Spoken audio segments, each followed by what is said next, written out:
Hey everyone, Mr. Randolph here.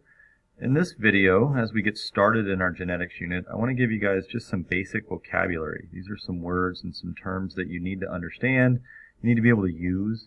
You just need to have a general idea of what they mean so that as we get into our genetics unit, you can explain and you understand what's going on there. So there's plenty more vocabulary, plenty more words that you'll need to know. But in this video, I just kind of want to go over some of the big ones, some of the more important ones, and we'll get a basic understanding of that. So, anytime we talk about genetics, one of the first people that we want to discuss is Gregor Mendel. Gregor Mendel was an Augustine friar. He did that so that he could go to school. And in his work, both in school and in the monastery, he was interested in patterns of inheritance, the way that certain traits were passed down from parent to offspring. And so he's credited, a lot of the work that he did is credited with discovering and really creating the way that we study heredity today. And so genetics is that branch of biology that looks at the way genes are passed down and traits are passed down from parent to offspring. Mendel's the guy that's really credited with coming up with the way that we look at this. He did most of his work, a lot of his founding work, with just looking at a garden variety of pea plants. And there were certain traits and characteristics that he was able to observe being passed down from parent plant to offspring. And so we'll look a little bit into that as we go through this video. Let's define this term trait. So you've probably used this before, you've heard this word before, but let's go ahead and define it in terms of genetics and what we're studying here. When we talk about traits in biology and we talk about traits in genetics, it's a genetically determined characteristic. These are some of those physical characteristics that you can see: straight hair, curly hair, brown eyes, blue eyes, green eyes. All of those are traits, and they're controlled by one or more genes.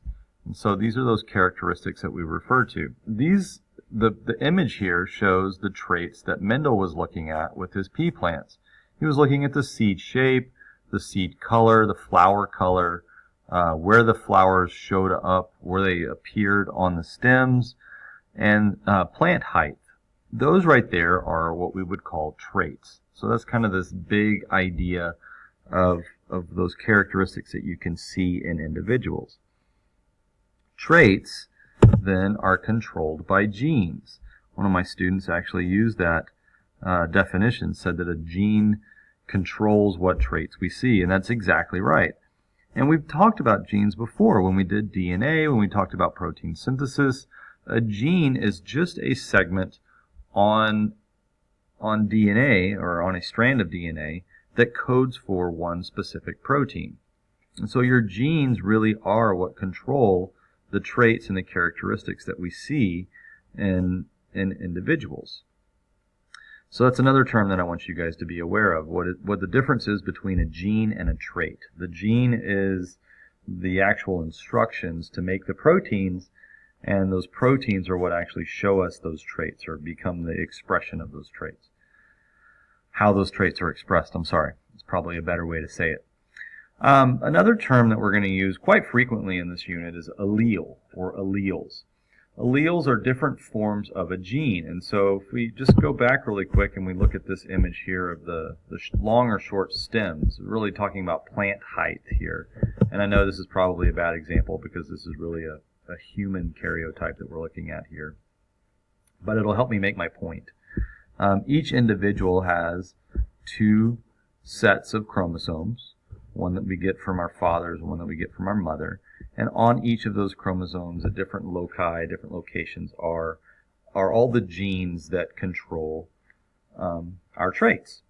And so the alleles are going to be the different gene forms. And what Mendel was noticing is that there, in a lot of the characteristics that he was studying, there were two different forms, or two different alleles, two different genes that caused certain traits to be expressed. And so these are some of those terms that I want you guys to be familiar with. With alleles, we can have a dominant allele or a recessive allele. And I'm sure you've seen this before when you did some genetics in the earlier grades. The dominant allele is just that version of the gene that will be expressed if we have a heterozygous individual. I know that's a new word, and we're going to get to that in a minute. But as a definition, I think this is important to know. The dominant allele will be the one that's expressed if we have a heterozygote, and a recessive allele is kind of hidden in that heterozygote. It doesn't show up in the expression of that individual. So a recessive allele is the one that has no effect on the appearance in our heterozygote.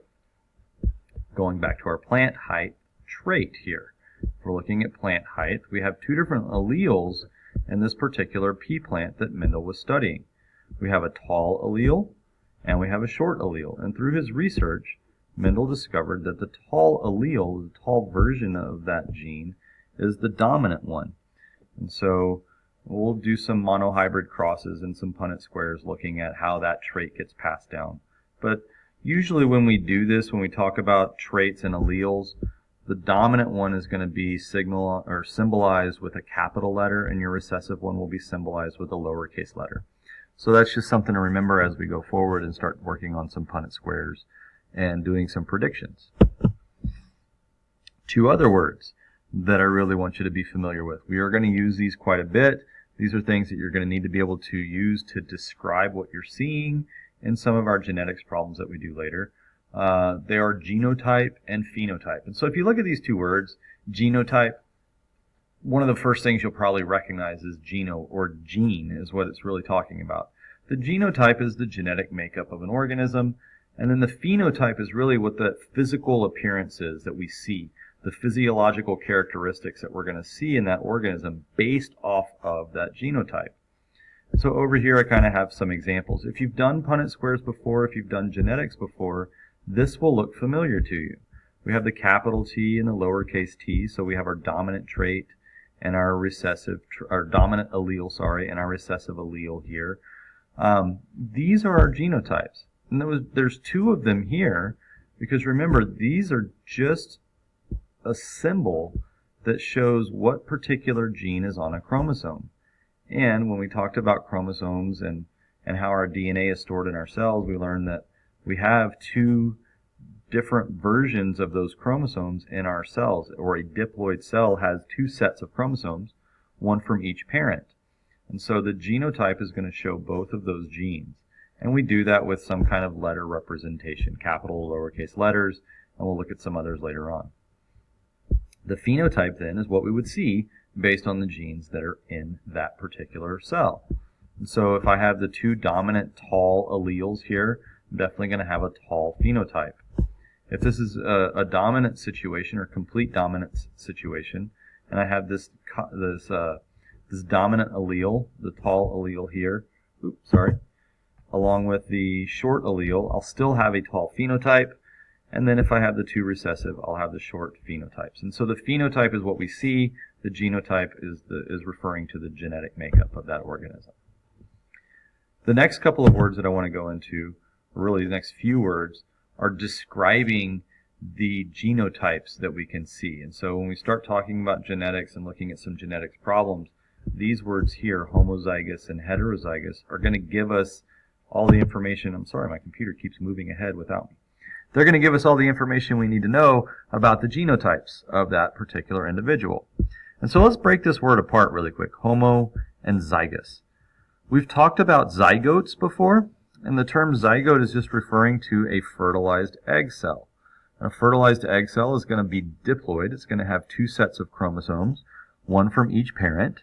And so the zygote then is referring to those two sets of chromosomes. Homo as a prefix means the same. And so a homozygous individual is just an individual that has two identical alleles for a specific trait. We can have two versions of that. There can be a homozygous dominant version or a homozygous recessive, like we were talking about earlier with plant height. If I have a plant that is homozygous dominant, it's going to have two alleles that have the dominant trait, or the dominant gene. And so if I was looking at the chromosomes here, maybe right here is where that gene is for plant height, and both of the chromosomes that it got from each parent would have the tall gene on there, the tall version. Homozygous recessive, both of those would be the recessive version of the gene. Heterozygous, if we break that word apart, hetero basically means different. and zygous again is referring to the zygote. So the zygote, or the cells, the individual, would have two different alleles for a specific trait. In this case, if we're talking about dominant and recessive, it would have the dominant version and the recessive version. So these terms, homozygous and heterozygous, are always talking about our genotypes that we'll see in specific organisms. The easiest way to remember it is homo is the same, so I'm going to have two of the same letters, capital or lowercase. Hetero means different, so I'll have two different versions there.